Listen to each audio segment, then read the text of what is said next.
আসসালামু আলাইকুম, লামহা কিচেনে আপনাদেরকে স্বাগতম।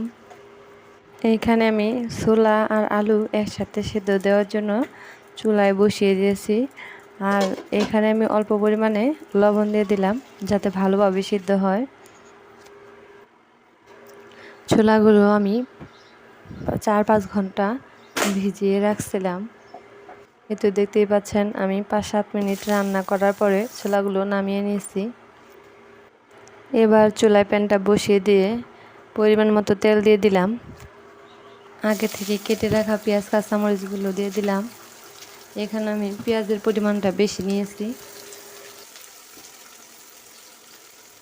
পেঁয়াজগুলো একটু হালকা ভেজে নেব।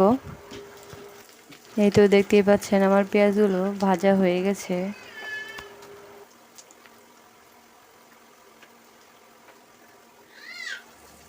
এখানে আমি জিরা বাটা, পেঁয়াজ রসুন বাটা দিয়ে দেব।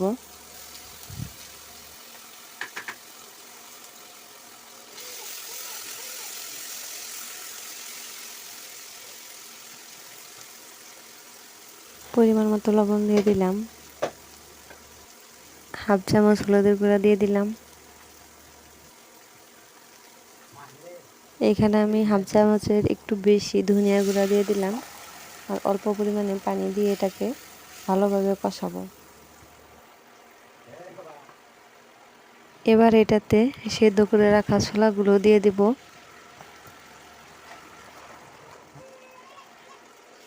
ছোলাগুলো দেওয়ার পরে এটাকে হালকা নেড়ে চেড়ে ঢাকনা দিয়ে ঢেকে কিছুক্ষণ রান্না করব।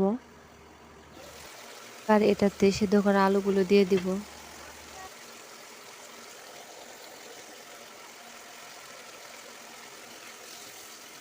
এখন ছোলার সাথে আলুর ম্যাশটা ভালোভাবে মিশিয়ে নিতে হবে।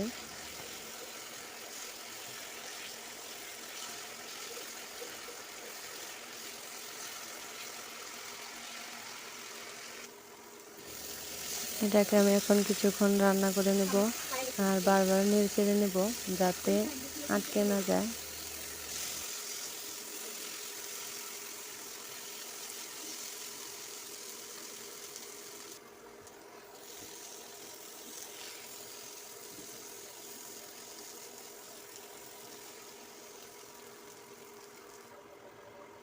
এই তো আমার ছোলাটা হয়ে গেছে।